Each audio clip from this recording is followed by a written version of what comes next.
Kia ora koutou, haere mai, and welcome along to a special, slightly belated Purple Day edition of Shaky Ovaries. Purple Day is also my wedding anniversary day, which is March 26th, and is an Epilepsy Awareness Day the world over. Fun fact at the top for a change, Purple Day was started by an 8-year-old in Nova Scotia called Cassidy Megan, who was diagnosed epileptic at 7. And she was annoyed there was no special day for all of us with epilepsy, and so set about making one.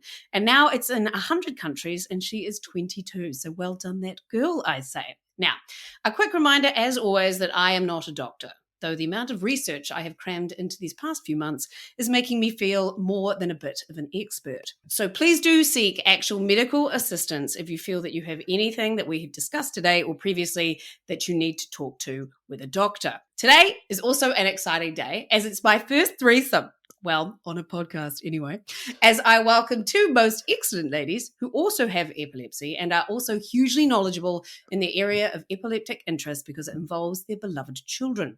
I met my guests today when I emceed their conference on fetal anti-convulsant syndrome and was actually pretty horrified to hear so many stories of women who, whilst pregnant, took their anticonvulsant medications, in their case, Tegretol and Epilim, as no one had told them of the risks they posed to their unborn children. And as a result, these children have FACS, which is fetal anticonvulsant syndrome, who will be reliant on some form of care for the rest of their lives. I say horrified because I was told of the risks in 1990, but various doctors and fetal medicine specialists completely failed them a lot more recently than that. But despite all of that, and this very long introduction, they are bloody rays of sunshine, inspiring, resolute, determined ladies who are on a mission to spread the word about anticonvulsants and their effects. But pertinent to my podcast, they're also a bit menopausal. So please welcome Denise Astill and Jacki Morris to Shaky Ovaries. Yay! Yay! Yay! Kia ora. How are you both? Yeah, I'm good, thank you. Nice to be here. Excellent. That's Denise, and you are in Howick, is that right? Bucklands Beach. Bucklands Beach, fantastic. And what about you, Jacki, in Christchurch? I'm here in Christchurch in Kaiapoi, actually. So, all right, good. Yes, we've just moved on to the golf course, keeping my husband very happy. Excellent. And you're good?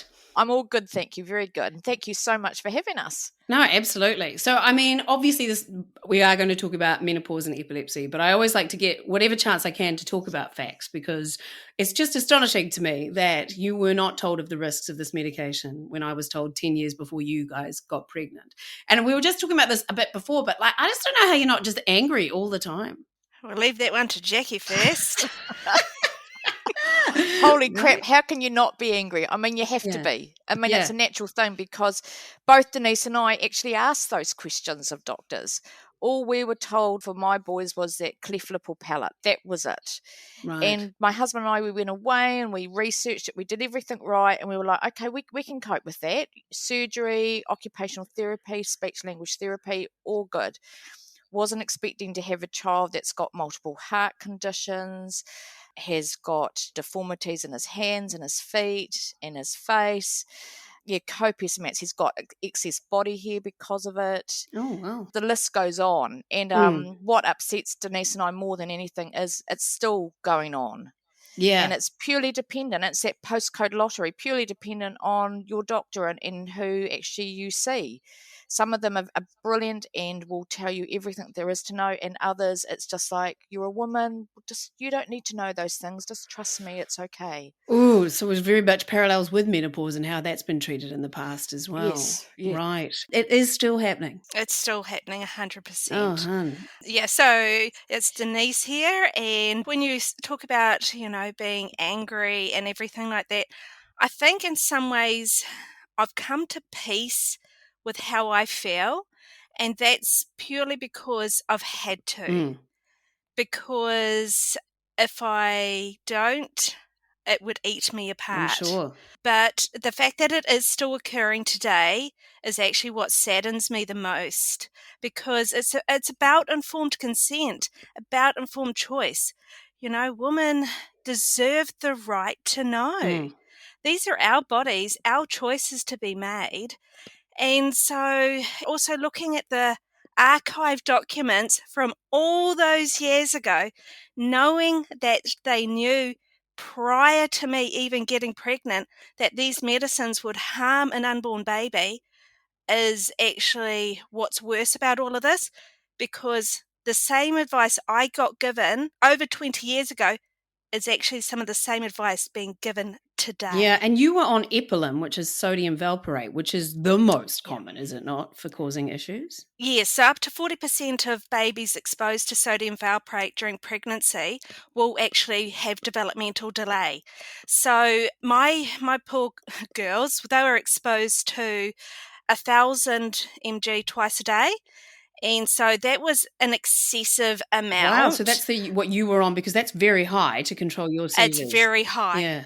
Extremely high, Yeah. because for that, up to 40% exposure, they're saying that if you were on 800 a day, the baby would be harmed. Yeah. Now, I was on ultimately 2,000. I mean, I'm only on 200 milligrams a day of lamotrigine, 100 in the morning and 100 at night. And you're having 10 times as much as me. Wowzers. I mean, there's an irony in all this. I'm not even on sodium valproate anymore. I'm on levetiracetam.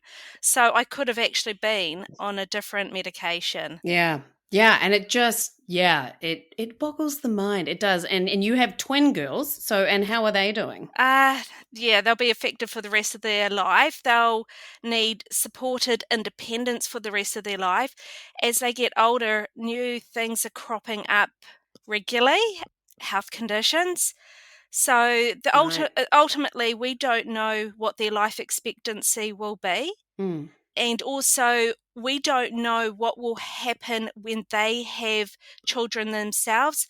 The very limited research that is out there is already indicating that when they have children, their children will be affected. Right. So that's that intergenerational, stuff going on. I mean, geez, what a legacy for me to leave is knowing that my grandchildren are going to be affected by what I took during pregnancy. So now I've heard this before, that some people feel guilty. Do you? Because I'm like, there's no reason for you to feel guilty. No. But so you don't? I do. Ugh. No, you're right in saying there is no reason why I should. Yeah. But I do. And sometimes that grief and guilt is dormant, but sometimes it's outwardly present. And I suppose it comes outwardly present when a new diagnosis comes up. I mean, I'll give you an example. Just the other week, we took my daughter for a reassessment to an auditory processing specialist, and her hearing loss had deteriorated. And on the ride home, she said to me, "Mummy, am I going to go deaf?" Right. And so you're like, oh, that hit me at the heartstrings. Yeah. Yeah, but it's not your fault. No. And that's what I always tell the people I support as well. It is not your fault. It was the medicine that did this, not you. Yeah, I know. And it's so now that I have told you, I'm sure you were cured. I know. It just, it's so easy to be rational when I just have no concept of what that's like to. And you were nodding your head, so you feel the same, Jacki. Oh, I mean, Denise knows this. I mean, my son Matthew, with his multiple heart conditions, he's got a very shortened life expectancy. His next step is, do we do open heart surgery, or do we let nature take its course? Oh, God. And, no matter what, logically, I can sit here and Denise and I have the very intellectual conversations and said we did everything right. But as a mother, you go, I did that to my child. Regardless, you still feel that guilt. And I always call it's an underlying guilt. It just sits there, like Denise says, dormant. And sometimes I remember it can be little things that suddenly bring it up. So when my sons were little, I used to do the whole, he's grown out of those clothes, I'll pass them down for Matthew. And then I remember, because Matthew was in nappies for quite some time because he couldn't even know what toileting was. And I remember getting Michael's undies that he couldn't fit anymore and thinking, I can't hand those down to Matthew. And I sat there and cried over a stack of undies. And, but then you sort of you park it and you get up and you carry on, because you have to, because you are the one that's advocating for your child. So, I just say you just have to put your big girl panties on and keep going. Your Bridget Jones Diary ones. Oh, man. And has it turned into a bit of a full-time job for both of you? between facts, which is something that both of you set up, which is... No, I didn't. I'm handing it didn't? right over to Denise. I thought you both set it up. No. I've just come on her coattails. She is the lady. She is the So one you that set set this it all up. Yeah. So, it's become a bit of a full-time job for you as well as caring for your children, Denise. It is a full-time job for me. Yeah, I founded it 7 years ago, and I think it's because it's a full-time job because I'm supporting others, but I'm also trying to get the systemic changes that are needing to occur. I mean, the conversations that are happening higher level are going to make changes and are occurring, but it will just take a while to occur. But then, I go straight from that into caring for my adult children. Yeah, absolutely. And it's so crazy to me about the parallels with menopause, which is so interesting, right? And now that you've both, could you mind if I ask how old you are? How old are you, Jacki? I am 54. And Denise? I'm going to be 47 this year. So, right. So Denise, you were just starting this journey, hey? No. Oh, really? I started the journey a few years ago, and I knew that I was going to be starting the journey early when I was going through all my fertility treatment. That was in my 20s, and they said to me, you are going to go through early menopause. They could tell that then, and they said it will probably be about 10 years earlier than the norm. And I just would like to point out as well, of course, that you had IVF to have your children. So you were even going through such extreme things to get pregnant and still were not told. Anyway, just in case you weren't angry enough. Right. Okay. So how did it start manifesting in you? So were you like 30? How old were you? It's really sort of taken shape since I've been in my 40s, and I'm only peri-menopause at this stage. And so it was the hot flushes. Oh my gosh, it's like I need my hand, like I've got an electric handheld fan, I've got a neck fan, it's like, watch out everyone, I've got the sweat pouring down me, and it's like everyone looks at me very weirdly. It's like, it's okay, it's just my perimenopause, people. Did you say neck fan? Neck fan. It goes around my neck, it's electric, and it blows the cool air up on me. Oh my God, I've never... So you look like Shakespeare, but with a fan. Or like Beyonce. Oh my gosh. You look like Beyonce. Honestly, I don't care what I look like. I just need that cool air. Oh my God. So now, you've been talking to doctors, correct, about things? And you... The tone of your voice leads one to believe that doctors have let you down again. So what's the story there? They have. They have let me down again. So what did they say? So the only reason I found out I was in perimenopause was I asked my GP to do a blood test. And because I was having these hot flushes, and I said, I think I must have gone through menopause. Now I need to put the provisor in here that I've had an endometrial ablation. So I refer to it as I've been nuked inside. So I don't get periods. So hence why I was asking the question of, I think I've gone through menopause. Can you just do a blood test?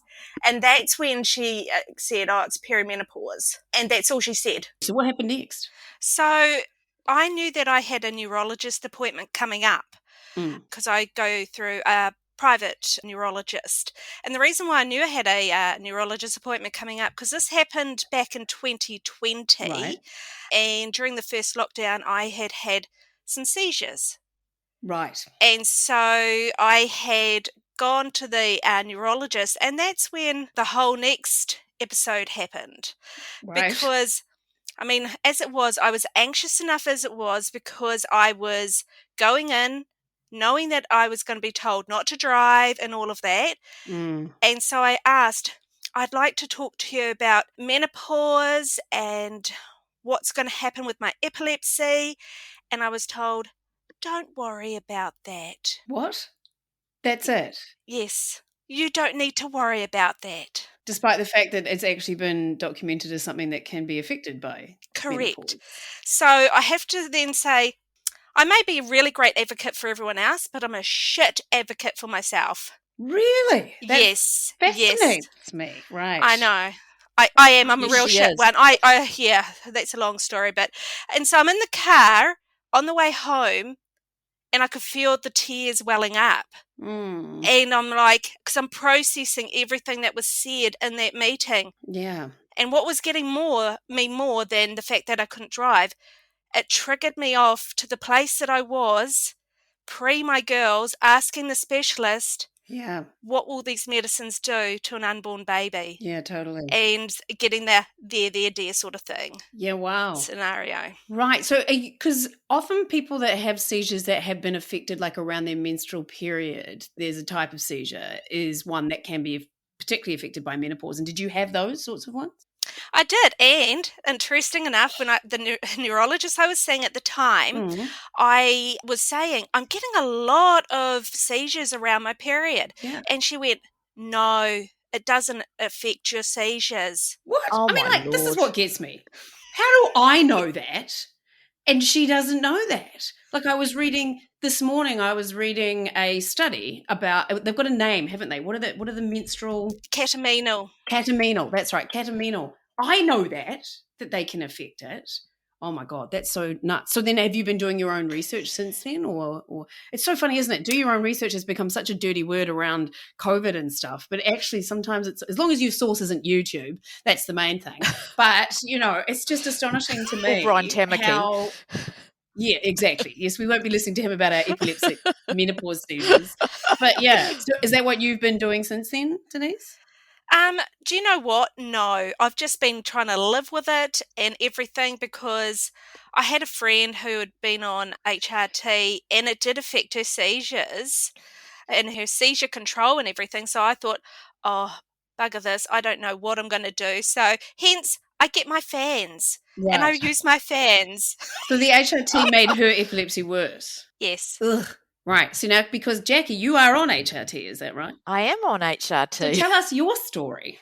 So I was in perimenopause in my mid-40s. I'd already had an ovary taken out because I had a really bad looking ovary. It's a bad looking. It was really bad. It was bad looking. Well, they did an ultrasound and they were like, "Oh, you've got polycystic ovarian syndrome." I did not, though. Oh my God. What it was is, instead of my ovary sitting up like this, it was sort of like hunched over and all just enclosed in big sacs. And wow, that's why this podcast is called Showy Ovaries, because I had an ultrasound and she said you have very showy ovaries. So yours were there you go. sad and mine were showy. Mine was sad and ugly. Well, this one was sad and ugly looking. So they took that one ovary out in my mid-40s and said, we'll leave your uterus and we'll leave your ovary. And then they came back and said, actually, no, are you going to have any more children? And I said, definitely not. No, that ship sailed well and truly. Don't want to go there. I'm a bit old, thanks. So he said, oh, well, why don't we take your uterus out, the really bad, ugly ovary, and we'll leave your good ovary in. And he said, that way that'll stop you going into menopause straight away. And I said, that's fine, happy to do that. So we did that, and I was trucking along until it would have been about 3 years ago, woke up in the middle of the night, screaming. My husband screaming. I was in severe pain. I collapsed on the floor of the bathroom. They had to call an ambulance. I had ketamine. Biggest trip ever. Wow, yeah, I was supposed to say, what's that like? Yeah. Into a K-hole. Yeah, woohoo! Like far out. Oh my God. And when I got to hospital, they said, your only ovary left has decided to go for a big twist. Ooh. And I went, oh, okay. And they said, to add insult to injury, they said, due to your age, it's quite a risky surgery and we don't like to operate on people your age. And I'm like, I'm only in my early 50s. Oh my God. Yeah, really? Right, okay. Yeah. They discharged me for home, and then I went and saw my private OBGYN, and he said, no, he's lovely, Colin. And he said, no, Jacki, we need to whip that thing out. And I said, okay, Colin. And then he said, and so that your husband doesn't hate you, he said, I think we're going to try you on some HRT while you're Wow. But is that how he put it? Is that how he put it? He said, he jokingly though, because he knows me very well. So I said, yes, no, we don't want me screaming and threatening to kill my husband. But there is that. But also it's like, I just met your husband. He seems very nice, but fuck your husband. It's about what is best for you with no parameters of a man involved as far as I'm concerned. But maybe I'm just wishful thinking. Anyway, right. I mean, I suppose I'm really lucky in that I've never had PMT. Yeah, neither have I. And I never knew when my periods were coming. Denise looks really annoyed with both of us. Yeah. I've never had hot flushes. Oh, wow. And Denise is like, you bitch. So they put you on HRT straight away, and you think you've avoided all of They this? put me on HRT straight away, avoided all that, and it's kept my seizures in really good check, because that was the one thing he said we all have to be really conscious of is with your epilepsy, because we know that with different things can interact with different medications. He said, but also his concern was if I went straight into menopause and they didn't put me on HRT, that could affect my seizures quite badly. Right. Because research sort of has shown that about a third of women, when they go through menopause, their seizures stay normal. A small amount get better, and a small amount get worse. Yes, and so this is my somewhat terrifying fear, because I've only had 2 seizures in my whole life. Oh, well, now Denise and I are looking at you going, bitch. Yeah. I mean, I've only had 2 grand mal. Yeah. I had quite a few petit mal up until I had the first grand mal, and then went, oh, that's what they were. But it's totally. I was like, I thought that was deja vu. No, apparently that was epilepsy. But yeah, right. Okay, yeah. So it is quite. It's stressful, isn't it? But look at the difference right there. So that was your gynecologist that was telling you that, was it? Sorry, and my GPs. Yeah. Whereas your neurologist doesn't have a bloody clue. I'm not. Yeah, because Denise is lucky. No. I'm not on a neurologist. I haven't seen a neurologist since about when the boys were born. Yeah, the last time I saw one was when I changed medications from Tegretol to lamotrigine. So yeah, right. So then you are completely fine and feeling good, Jacki, etc. Fine, feeling good. Yep, just happy to truck along at the moment. Right. It's amazing, isn't it? Like our bodies are so different, how they react to so many different things, etc. But then I think it's genetics has got a lot to play, because my mum has I've never seen her have a hot flush or anything like that. I don't know about Denise, about your mum and what they went through, but my mum has never gone, oh my goodness, whereas my mother-in-law has them constantly. Right, okay. Yeah. And so then, and did you know anything about menopause before all of this happened, Jacki?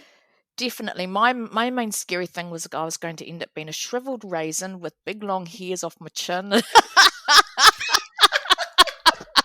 So that's what you thought it was going to be. You researched that, and we're like, right. And sex was a distant memory, and but now you're like at it like rabbits. Is that what you're telling us? Not at it like rabbits, but it's definitely not a distant memory, and I'm definitely not a shriveled up raisin, and I don't have big long hairy things on my chin either. So I just have one. I have one here now that I have to keep tabs on to make sure that you have 2. Denise. 2. I've got 2. Because I was sort of thinking about how the media portrays, women in menopause, and you see these grey-haired women with their olivey tan skin, wearing their white clothing, sitting on a beach next to some male grey-haired Adonis, and I'm like, that is just bloody hell, that is not what menopause actually is. Well, and also, but there's also this whole wizened crone sort of aspect to it as well, and that you're so old as opposed to people of our fine young vintages, etc. Right. Okay, so did you know anything about menopause, Denise? No, not really. My mum had a hysterectomy, and so then all I really saw of her going through menopause was hot flushes and night sweats.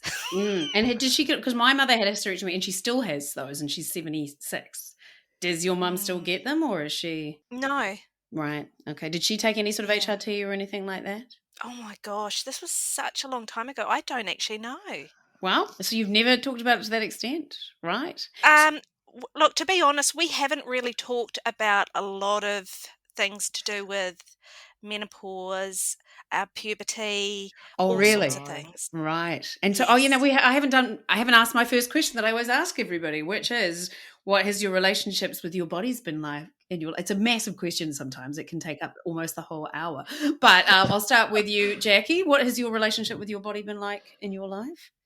God, Ryman, I was thinking about this actually last night, and I was thinking it's quite ironic how when you're born as a baby, you're a little toddler, and look, you're so cute and you're chubby, and isn't that gorgeous and cute?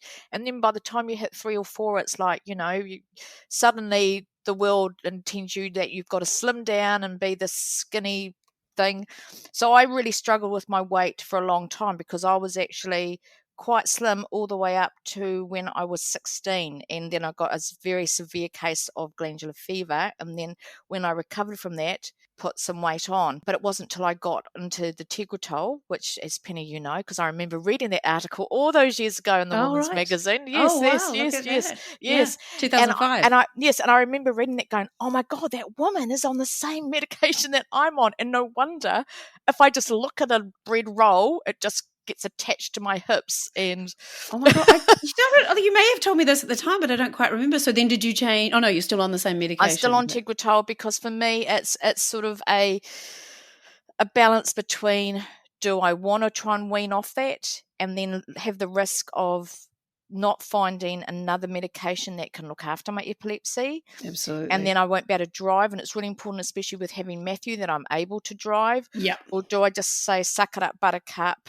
and this is the best that it can be, love my body for what it is, be grateful that I'm alive and functioning and able to advocate and still have a job where we sit around, some of us women at work, and laugh about the menopause and how our hair thins and we struggle to lose weight. I mean, my husband always laughs at me and says, oh my God, you hardly eat anything and yet you struggle to, and that's why I say to the doctor, I said, look, the only way I can actually properly lose weight is if I starve myself. And he goes, Jacki, you're just beautiful just as you are.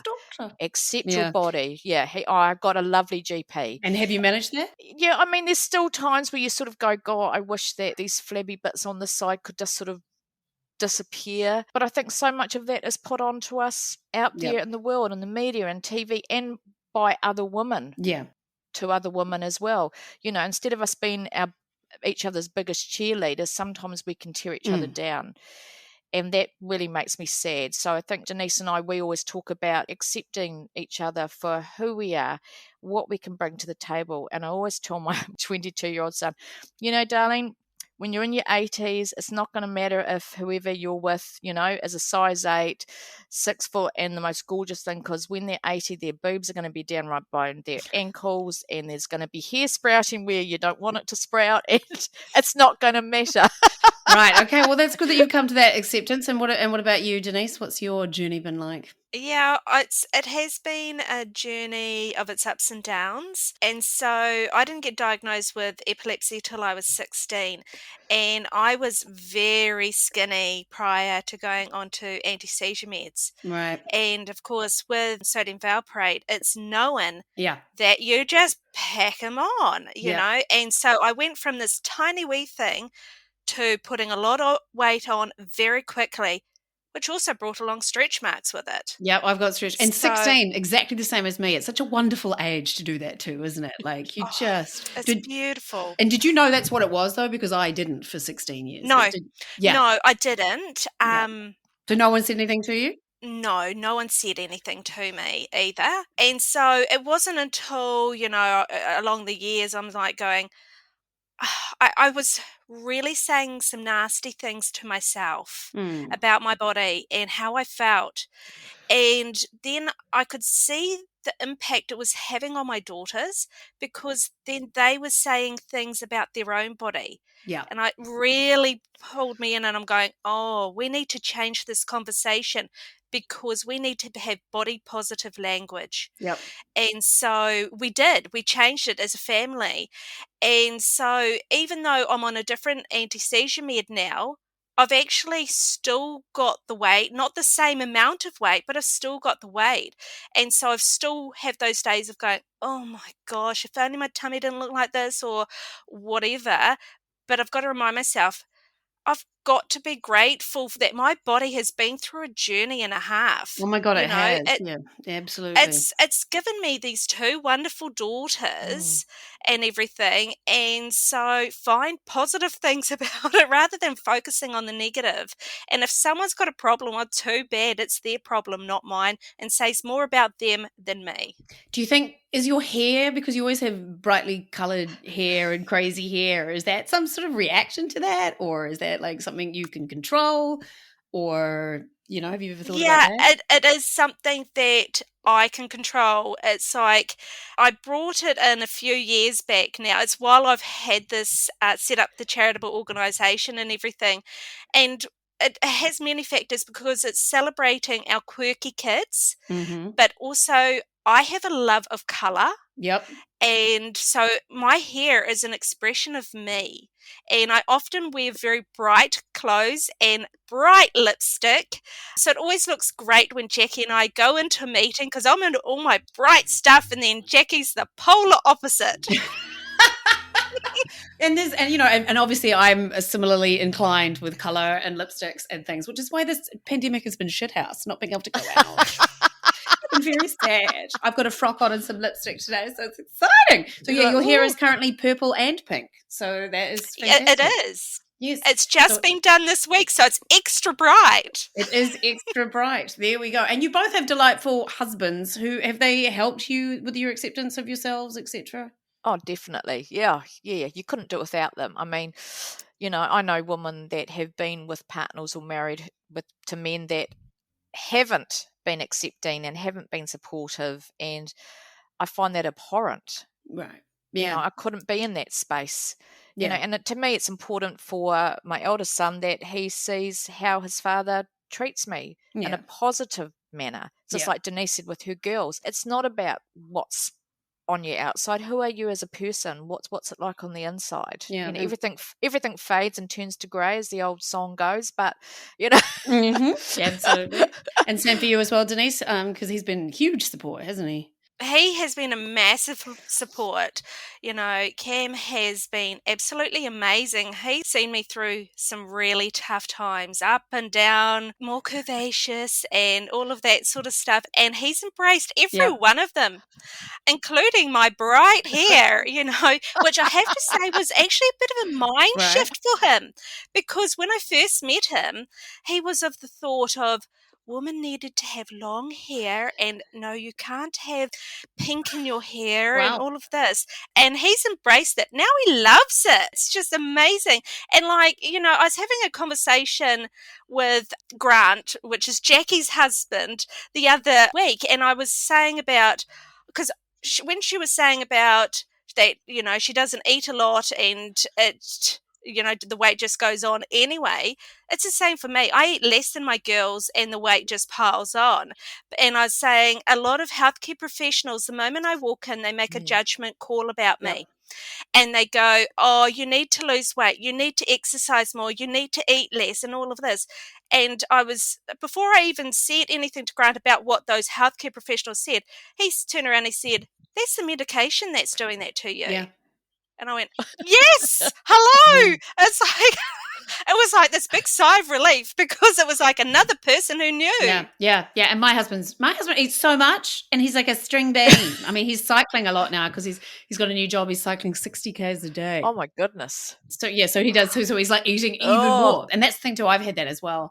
I went for an ECG recently, and the nurse was like, "Oh, maybe you should think about losing some weight." And I just looked at her, and I just was like, and I don't hold back. I was like, you know what? I can diet like a motherfucker, and it makes no difference. So I'm stopping doing that now. I've had enough of that ruling my life. Absolutely. And so we know exactly what that's like with that medication, and that thing of being so hungry that my mother would be like, have a piece of fruit. And I'm like, it's not going to touch the sides. I need carbohydrates right now. I need that bread roll, even if it goes straight to my hips. Otherwise, I'm ravenous. Yep.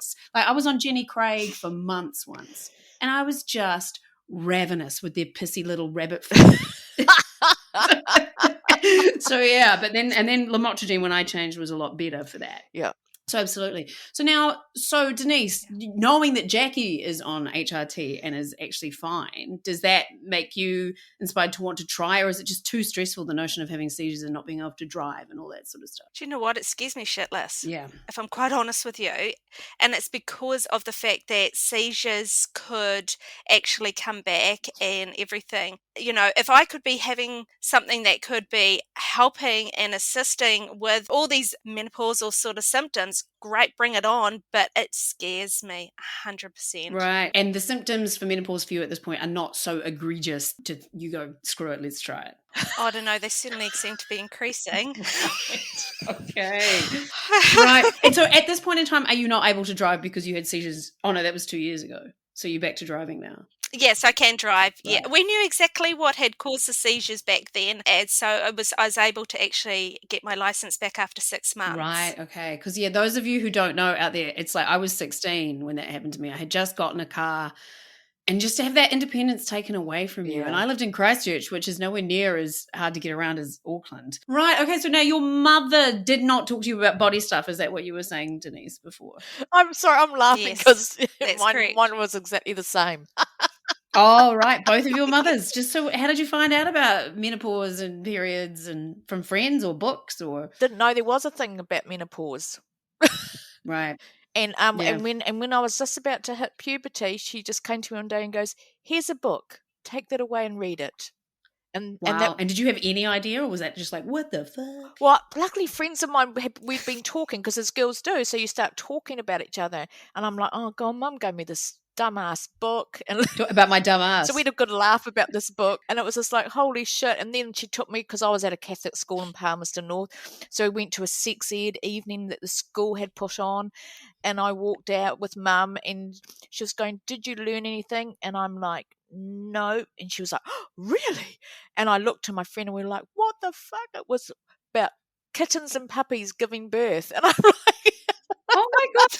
I went to a Catholic primary school, and I feel like, so you're only just a bit older than me, only yeah, 6 years older than me, but my Catholic yeah. school was a bit better at the facts of life, I think. Unless I just got it all from Mum. I don't know. Although I could tell you something really funny, and that was in sixth form. We used to have the religious retreats that the sixth formers would go on, and this is hilarious. And I remember us being in this religious retreat in the library at school, all us sixth formers, and I had all the cool rugby boys sitting behind me, and we had our dorky maths teacher talking about the love between a man and a woman, and it should only be shared, after marriage and all the rest of it, and we're just about falling asleep. And then one of the nuns that was on the panel go, "But just because you're not married doesn't mean you don't enjoy the pleasures of life." And I'm sitting there going, "Oh, dear Lord, no, no, no, no." And she goes, "You know, I'm biking every day and I get orgasms." And one of the guys sitting behind me yells out and says, "Well, then put the bloody bike seat back on, woman." This is what happened at your school retreat with a This is what happened at my nun. school to a nun. And I always wondered why she biked so fast, and she'd always overtake me biking to school every morning, and she would bike furiously. And now I worked out. That is an amazing story. Oh my God. My nuns never said anything about their orgasms. I feel they'd regressed in the 6 years before I came along. Maybe Palmerston North was a bit racier than Christchurch, which I've never thought Well, before. for this nun, obviously it was. Good God. Did you have any nuns talking about orgasms in your history? No, I can't say I did. I was through public school. Right. So how did you learn about what was going to happen to you? So it was interesting. I went to school and had that sex talk and all of that. That was the only thing that my mother took me to. In regards to having a period, we didn't talk about it. And I remember my very first period because I thought it was a period but wasn't certain. And I went to my mum and I said, "I think I've got my period." And she yelled and screamed at me, gave me some money, told me to bike down to the shop and get some pads. What? So that was my experience of my first period. Did she have some massively repressed background? Like, what was that about? That's not very supportive for your child. No, I have no idea what that was about, and I never talked to her about it because it was so traumatic for me at the time. And I mean, luckily, Sorry, I'm like, I'd bring that up now. I'd be like, look, Mum, what the fuck? But you just don't do that, obviously. I know. Don't worry. I decided I was going to change history, though, and when it came to my girls. I'm sure I can't even imagine you doing anything. Like, you'd just be delightful, I'm sure. I'd thought, no, I'm going to give them a positive experience when it comes to their periods and everything. So I individually took them out. We went to a pub and we had a meal and everything. And I was telling them about periods and if they had any questions to ask me. And then I bought them a necklace. And so when they had their very first period, I actually gave them a necklace each, and I said, welcome to your next stage Oh, of that's life. awesome. Beautiful. Right. Okay. Look at that. And see, that's the thing, because what your mother, that's so deeply rooted in shame that has been instilled in her by the patriarchy, let's be honest. So you have turned that around, and well done for you, I say. Good Lord. And so have you talked to them about menopause as well? No, but I keep talking about my hot flushes and about that I'm going through perimenopause and all of this, and so they know that I need my fan and Well, I think it's really good to keep talking about it for them and stuff as well, so they have some inkling, because we've just been completely blindsided. That's the thing about it. Do you talk to your sons about it, Jacki? Well, Matthew obviously no, because he's got the mental age of a 2-year-old, so that's okay. Oh, is he got a mental age of a 2-year-old? 2-year-old, yes, Oh, right. yeah, severely intellectually disabled. Michael and I and my husband, we've always had a very open relationship with him, around to the point where he's like, no, don't talk to me anymore about it. I don't want to talk to you about this. Like I'd go, now, have you got enough condoms? Are you, please double wrap. I'm too young to be a grandma. It's just like, Mum. Excellent. Or when he was younger, I'd say things like, now, showers are a good space for private time. Just Well, here's a bike seat. Off you go.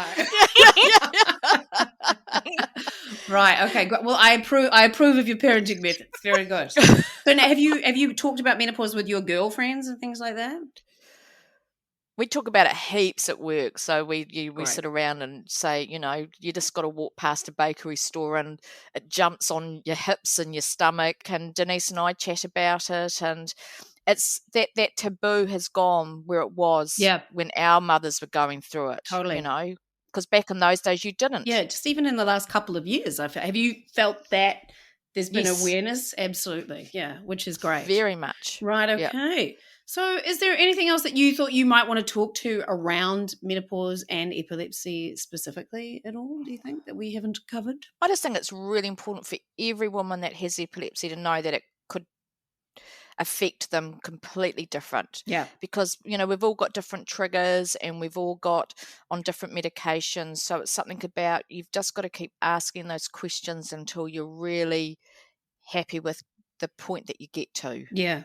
Yeah, and do some research and take them, because it just astonishes me that doctors aren't aware of these things. I know that doctors have a lot to deal with and have a lot to learn, but as I keep saying, when it's a biological imperative for 51% of the population, you need to learn about what it can do to affect your speciality. Like, it will be affecting all sorts of different doctors' specialities, so they should learn about it. And what about you, Denise? Yeah, I think the conversation actually needs to certainly develop more when it comes to the epilepsy space and menopause. The conversations aren't there.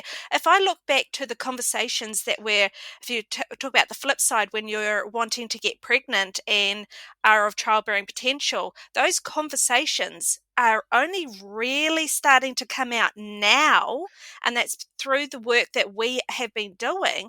So let alone the conversations about menopause and epilepsy. I mean, I've been wanting to swing these doors wide open and have these conversations, and it's like these doors keep shutting on me, and it's like, no, I want to keep swinging them open, because I know a lot of women who have epilepsy are going through that stage and they want to know about it, and they simply don't know where to turn, and it is scary for them.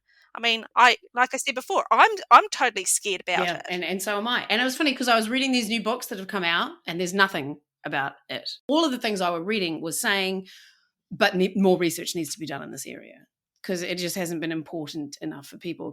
And what I love about you, Denise, particularly, is that you come to something and go, what do you mean this doesn't exist? Well, I'm going to fucking make it exist.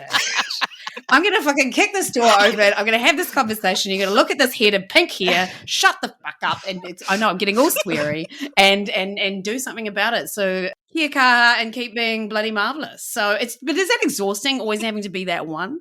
Yeah, it is exhausting, because actually, sometimes I would like to have someone just come to me and go, oh, look, here's the latest information and da-da-da. Because this was the whole thing of having that conversation with the neurologist. If he had said, look, the research shows blah, blah, blah. I would have gone, oh, cool, and I would have had a good look at it. But it's exhausting because it's like I'm having to pave the way for so many others.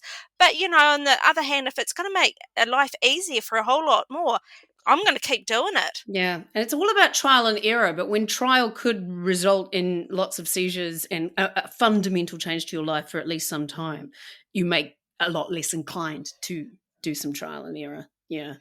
Yes, I know. And because an HRT can be quite preventative of other illnesses and things that could be useful for. But when you've got both, but it's so funny that you've got both examples in your life, someone who's not affected by it and then someone who is. So which one will you be? That's the thing. Yeah, and I think the Who thing is, knows? especially for women with epilepsy, it's really important around bone density. Yeah. So, Yeah. I've had a bone scan. My bones are really good. But for those that can tolerate HRT, it does help with that as well. Yeah. And the anti-convulsants can actually really impact your vitamin D in your system. Yeah, Tegretol is quite bad for Yep. that, isn't it? Yeah. Theoretically. So you're doing well. Right, okay. Right, now it's time for our out-of-the-box fun fact about epilepsy. So who would like to go first? Oh, I meant menopause. Anyway, yes. So I know this one has been used before, but, I still cannot get over the fact that they used to use leeches on women's vaginas when they were going through menopause. And all I can say is to have those suckers being placed on your vagina, I would hope that it would give you orgasms because, oh my goodness, I cannot think of any other reason that you would want those things near you. It's like, oh my God, just like some slow insect-based, well, not insect, mollusk-based orgasm. Gorging. Gastropod? Yeah. What are they? I don't know, whatever they are. Suckling away on your, you need to put it on your clitoris, I would imagine. Yeah, wow, yeah. Let's just, would you like to have an experiment and get back to me? You've talked about orgasms a lot, Jacki. Yeah, Morris. no, I don't think I will try that. No, I'll pass on that thing. I know, and apparently it was about thinking that the blood was stuck inside. Yeah. That's why it wasn't Yeah. coming out, because it was stuck inside women, so we'd leach it Yeah. out. Yeah. Yeah. Anyway, right. Yeah.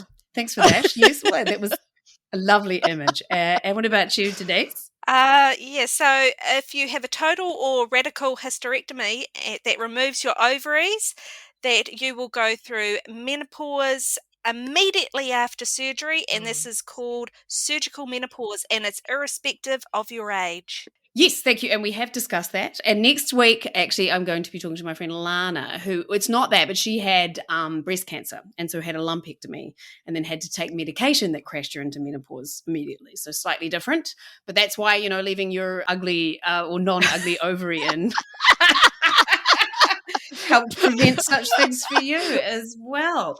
Right, well, thank you for your honesty yet again, ladies, and keep fighting the good fight. And if you want to learn more about fetal anti-convulsant syndrome, please do Google that and search out FACNZ, where they have lots of great pamphlets and information. And also I think it's really important for people to know that people take anticonvulsants not just for epilepsy, so they might not even realize that they're on one, particularly as mood stabilizers. Both Jacki and I are on mood stabilizers, and we're like, is this even us? We don't even know what our true personalities are. We've been on these. I am very stable, and so are you. So yeah. You can also take them for menopausal symptoms. Sometimes you get anticonvulsants for menopausal symptoms and things, even though you're probably not trying to have a baby at that point. But anyway, look to see what else your medications are used for so you can be on top of that. Is there anything else you'd like to say? No, but thank you so much for having us. Really enjoyed it. I'm glad. Fabulous. Good. Excellent. And you're such great mahi on your behalves. Oh, and thank you. Yeah. But it's such an important thing. Like, as I said, I was outraged. I was told 10 years before you were both pregnant. I mean, that must be annoying to know that some people out there, again, it's that postcode lottery, who is told and who isn't. And this was by a crusty old bit of a dick neurologist, I have to say. Like, he flashed my tits in front of lovely. Interns and stuff like that, who's, was like Grey's Anatomy. This case is a 16-year-old. Oh, and here's her tits. For no good reason. Yeah. On that note, I'm off to stick a leash on my clitoris and get on my bike. Love it. Bye-bye, ladies. Goodbye, Jacki Morris, and goodbye, Denise Astill. Thank you for your time. Thank you. Bye. Thank you so much. Bye-bye. Bye.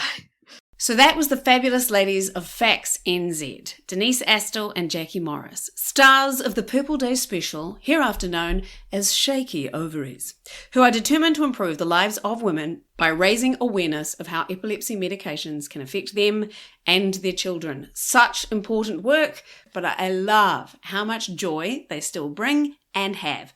despite the challenges life has thrown at them. A quick biological note. Leeches are annelids and are related to worms, not gastropods, which are a subset of mollusks. You're welcome. Now you can all sleep tonight. Please do share this podcast as per usual, particularly with anyone you know who might have epilepsy.